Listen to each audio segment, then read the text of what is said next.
दोस्तों नमस्कार। आज मैं गया हूँ लोध घाटी गुलजू मंदिर में। यहाँ देवी भागवत का आयोजन किया जा रखा है। आप बने रहे मेरे साथ, देखिए जरा। देवी सती ने सोचा, मेरे परमेश्वर, मेरे पतिदेव, मेरे स्वामी, मेरे भोलेनाथ को ऋषि, नर, मुनि, देवता, किन्नर, गंधर्व सब प्रणाम करते हैं। आज मेरे स्वामी ने एक वन में भटकते हुए ऋषि को प्रणाम किया, एक बालक को प्रणाम किया। संदेह हो गया मन में। भगवान शिव ने सोचा कि देवी इतने दिन तक रामचरित्र पढ़कर आई और इसके मन में अभी भी संदेह है। ये संदेह कैसे हो सकता है? वन भटक रहा है और रो रहा है। क्यों रो रहा है? तो सती के मन में और उद्वेग आ गया। जगत का पालन करता वन भटक रहा है और इनको पालन करता कह सकते हैं क्या? जो स्त्री के वियोग में रो रहा है, जो माया के वियोग में रो रहा है, ये जगत का पालन करता हो सकता है क्या? तो देवी सती ने कहा, नहीं प्रभु, आप झूठ बोल रहे हैं, ये पालन करता हो ही नहीं सकता। जैसे ही मन में आया, भगवान शिव तो मन की बात जान जाते हैं। यद्यपि भवानी मैया ने कुछ नहीं कहा, देवी सती ने नहीं समझा। मुनि धीर धावहि कहीं नेति निगम पुराण आगम, सासु की रति गावहि सोई राम व्यापक ब्रह्म भुवन, निकाय पति माया धनी, अवतारे अपने भगत हित निज तंत्र नित रघुकुल मणि। तंत्र रघुकुल मणि, ओहो तंत्र नित रघु। आज राम जी की मैं परीक्षा लूंगी कि ये सही में कहे हो शिव पार बहु न जाई बनी तेरा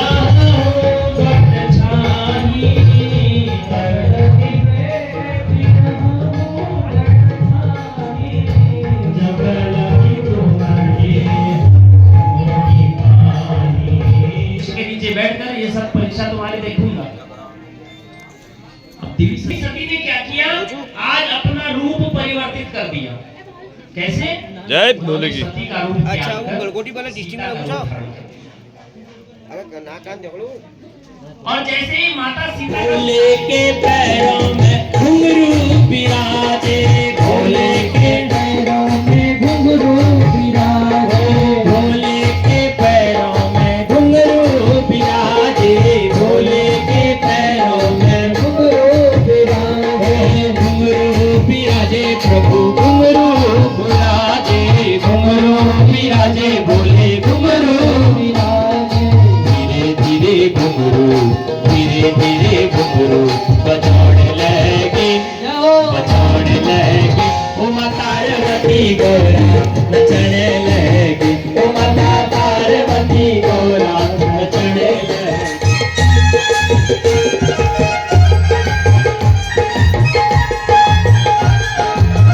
भोले के अंगों में बभूति विराजे, भोले के अंगों में बभूति विराजे, बभूति विराजे, भोले बभूति विराजे, बभूति विराजे, भोले बभूति विराजे। धीरे धीरे बभूति उड़ने लगी, उड़ने लगी। माता पार्वती गौरा नचने लगी, ओ माता पार्वती लगी।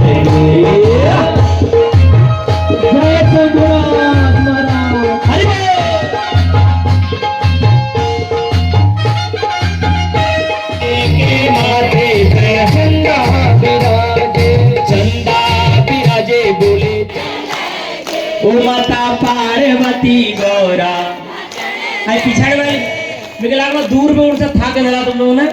अल्लाह बादम बोलते हो ये तो लंब गीत क्या है, मैं थकी ना तुम घुटन पीढ़ाई ने तुम्हें। मनुष्य शब्द जो निकला वो राजा मनु के द्वारा निकला।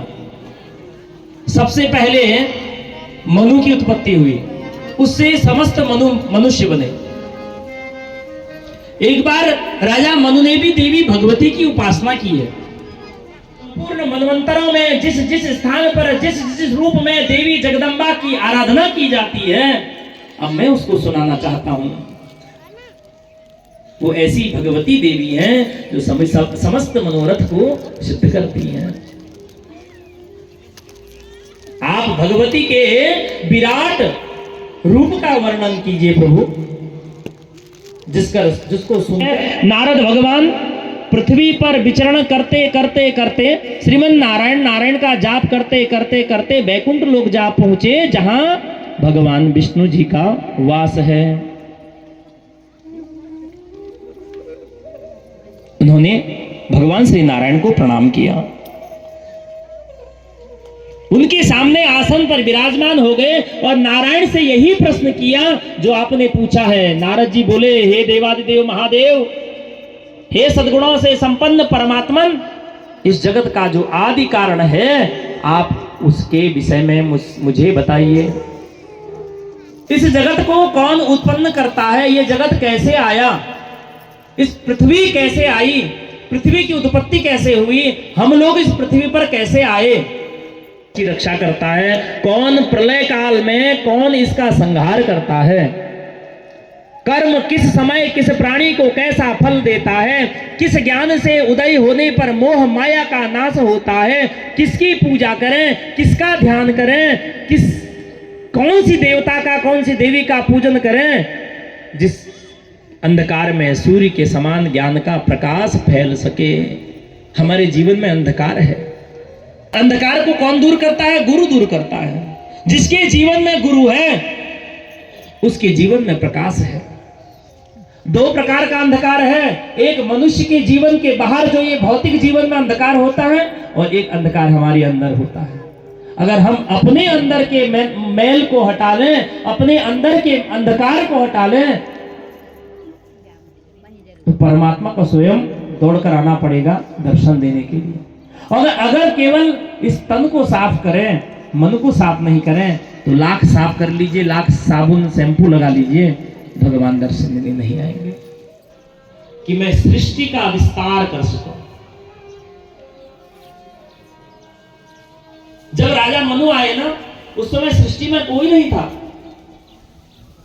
तो राजा मनु ने देवी भगवती की उपासना की। भगवती प्रसन्न हुई, भगवती ने कहा, राजन क्या मांगना चाहते हो, क्यों मुझे याद किया?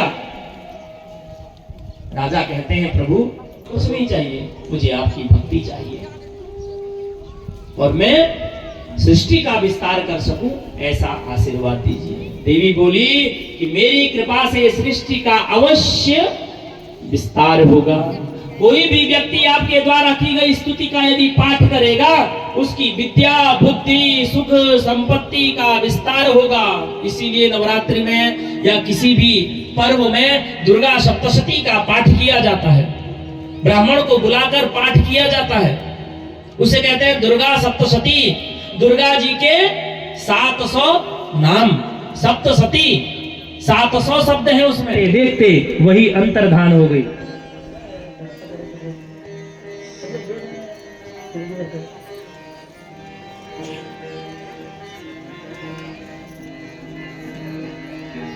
इस प्रकार वर प्राप्त करके मनु ने अपने पिता ब्रह्मा जी से पूछा, हे ब्रह्मदेव, आप मुझे ऐसा कोई एकांत स्थान बताइए जहां रहकर देवी की उपासना कर सकूं और प्राणियों की सृष्टि कर सकूं, प्राणियों की सृष्टि का विस्तार कर सकूं।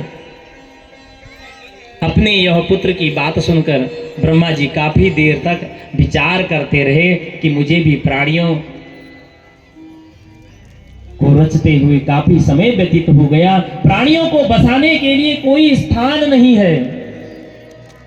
अब ब्रह्मा जी थे, ब्रह्मा जी के पुत्र मनु थे, और उसके अलावा सृष्टि थी ही नहीं। अब भगवती से प्रार्थना तो की कि मैं सृष्टि का विस्तार कर सकूं, लेकिन कहां करें? क्यों? क्योंकि उस समय समस्त सृष्टि में जल ही जल था और पृथ्वी जल में डूबी हुई थी। पृथ्वी कहां थी? ये जो पृथ्वी आप देख रहे हैं, ये जल में डूबी थी और पूरे संसार में ब्रह्मांड में जल ही जल था। अब अपने पिताश्री से कहा ब्रह्मा जी से, हे ब्रह्मदेव, कोई स्थान ऐसा मुझे मिल नहीं रहा जहां मैं सृष्टि की रचना कर सकूं। मनुष्यों की उत्पत्ति कर सकूं, ये क्रम कैसे चलेगा? तब वहां पर ब्रह्मा जी ने कहा ये पृथ्वी तो जल के अंदर है, जब तक ये पृथ्वी जल से बाहर नहीं आएगी तब तक सृष्टि का क्रम नहीं बढ़ेगा, आगे सृष्टि नहीं चल सकती। देवी भगवती की उपासना की, ब्रह्मा जी ने नेत्रबंद किए, और ब्रह्मा जी ने जैसे ही नेत्रबंद किए उनको एक छींक आई, और जैसे ही ब्रह्मा जी को छींक आई नासिका से बराह भगवान प्रकट हुए। बोलिए बराह भगवान की। और जैसे ही बराह भगवान प्रकट हुए, ब्रह्मा जी ने कहा हे बराह देवता, हमारी पृथ्वी समुद्र में डूबी हुई है, उस पृथ्वी को ऊपर लाना है, जल से ऊपर लाएंगे तभी सृष्टि आगे बढ़ेगी, सृष्टि का क्रम बढ़ेगा।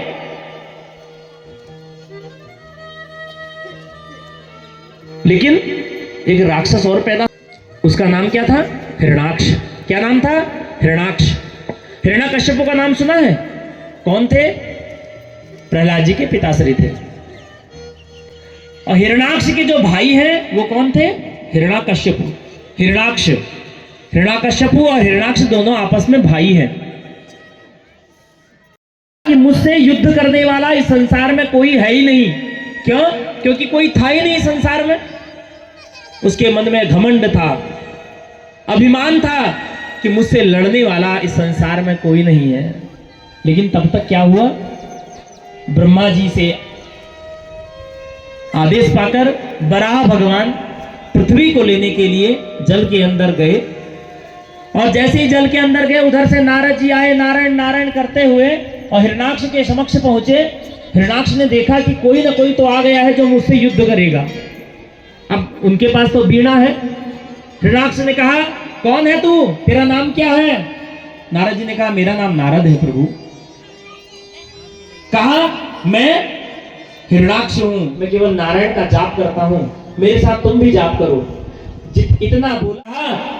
हिरणाक्ष अगर तुम युद्ध करना चाहते हो, वहां से एक बराह आ रहा है, उसके साथ युद्ध करो, देखता हूं तुम्हारे बाहु में कितना बल है। तब तक जैसे ही भगवान विष्णु जल के अंदर गए, अर्थात बराह भगवान के रूप में गए, और भगवान ने क्या किया? अपनी दाढ़ पर पृथ्वी को रखा और जल से ऊपर की ओर बढ़े।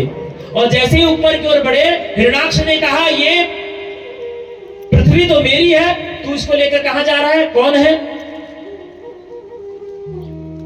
वो तो सोचता था कि मेरे अलावा इस संसार में कोई नहीं है। लेकिन बराह भगवान को देखा, कहा कि ये कहां से आया? ये पृथ्वी तो मेरी है, इसको जल के अंदर से निकाल कर कहां ले जा रहा है? इतना बोला, भगवान विष्णु पर प्रहार किया। भगवान विष्णु को क्रोध आया, दोनों में घोर युद्ध हुआ, और भगवान की मुष्टिका के प्रहार से मात्र से ही हिरणाक्ष का वध हो गया। शरण में आके मैं धन्य हो गया, शरण में आके मैं धन्य हो गया।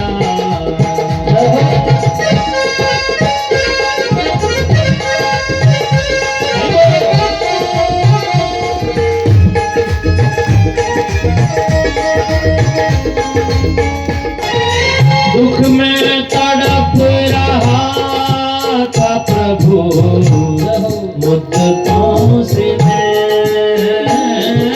दुख में तड़प रहा था प्रभु, मुद्दतों से मैं, दुख में तड़प रहा था प्रभु, मुद्दतों से मैं,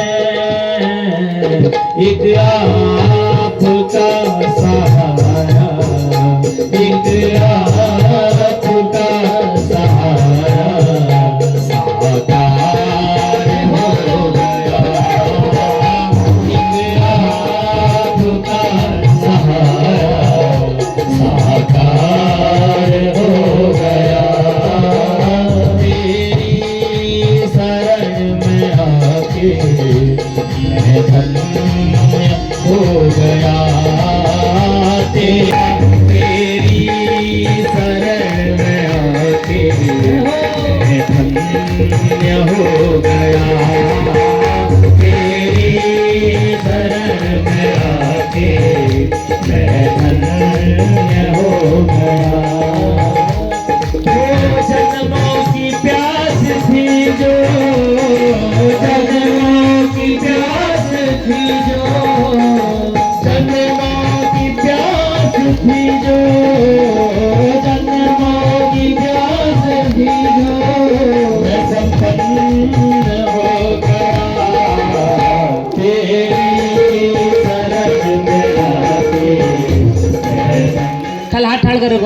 जैसे मास्टर साहब वो सजा दी स्कूल में, उसके ठड़ करो हाथ।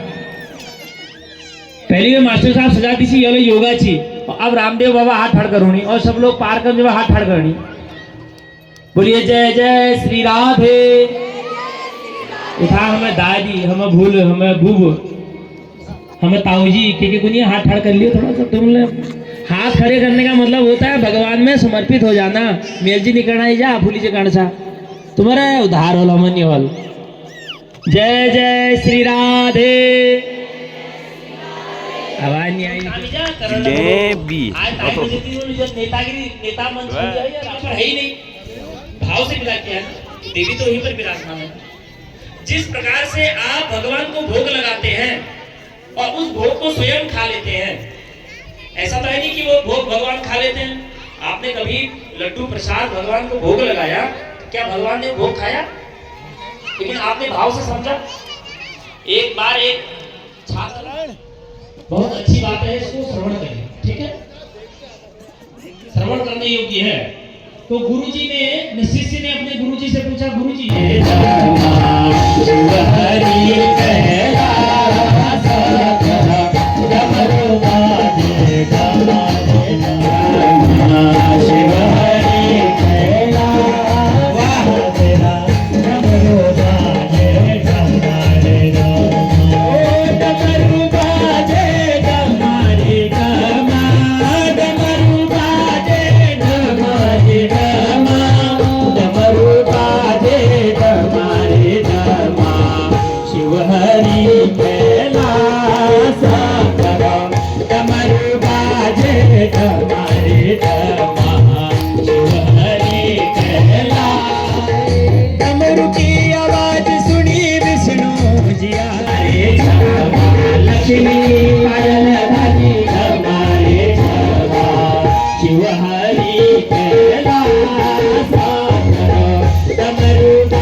और मैं बोल के तुम्हें दाद ले रही हूँ, दाद नची ना आगे आइए आगे तो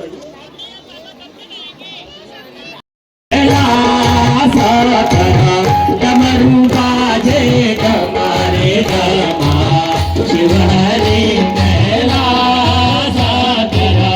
डमरू बाजे डमारे डमा, डमरू बाजे डमारे डमा, डमरू बाजे डमारे डमा, डमरू बाजे डमारे डमा, डमरू बाजे डमारे डमा, डमरू बाजे डमारे डमा, डमरू बाजे डमारे डमा, डमरू बाजे डमारे डमा, डमरू बाजे डमारे डमा, डमरू बाजे डमारे डमा। महापुराण की पार्वती पतये हर हर महादेव शंभो।